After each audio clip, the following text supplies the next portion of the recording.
Even with baby Annie on his mother's lap, and not a single one of Doris's kids along for the ride, the car was crowded. At 16 and 14, Sissy and Ruthie might as well be adults with the length of their legs and the size of their butts. He knew better than to point that out to them. John was squeezed between his sisters and counted his blessings that at least they weren't singing, just discussing whether it was okay to find Harry Belafonte cute or not. Sissy said yes. Ruthie said no. John didn't care. We'd appreciate that, he heard his mother say. No problem. It'll be nice for Joseph to have the company, even if they don't get along the best, Doris responded.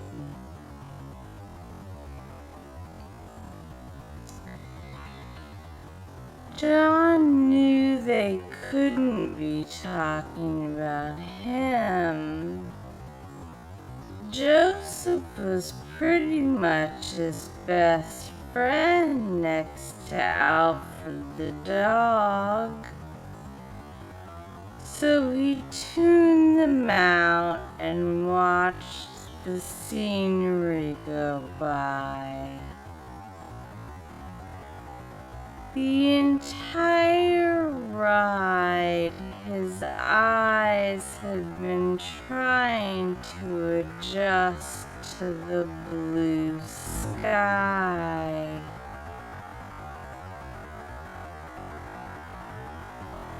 It was unsettling to him.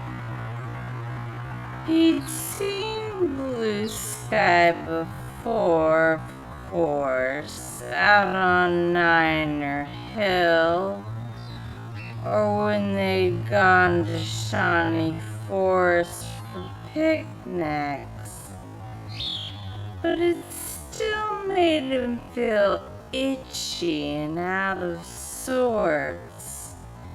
So he focused on the shadows the trees were casting on the road before them.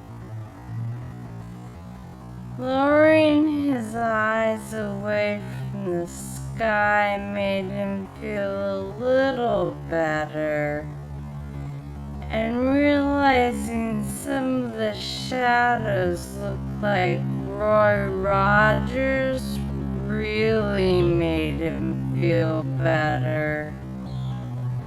Some farther on looked like his horse Trigger, and there was Dale and Bullet and Brady and everyone. It felt good to let his mind wander away from the chattering of the pairs of sisters in the car, talking about unimportant things. The Roy Rogers show, now that was important. Roy Rogers was probably the only important thing he and Joseph ever disagreed on. John wanted to be just like Roy and shoot and sing and solve crimes like a real man.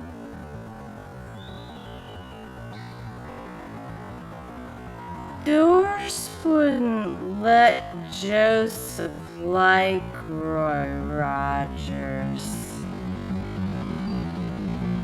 He could watch the show, but he couldn't look like he was enjoying it, or she'd make him turn it off.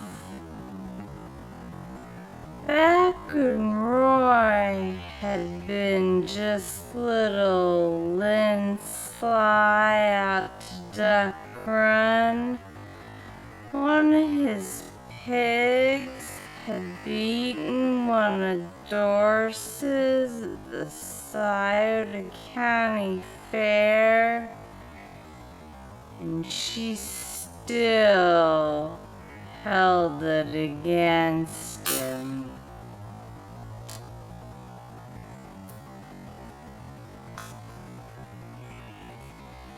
That was an excerpt from the story of Peacock on Niner Hill, where a young boy in Scioto County tries to deal with the death of his father while also losing the Roy Rogers show.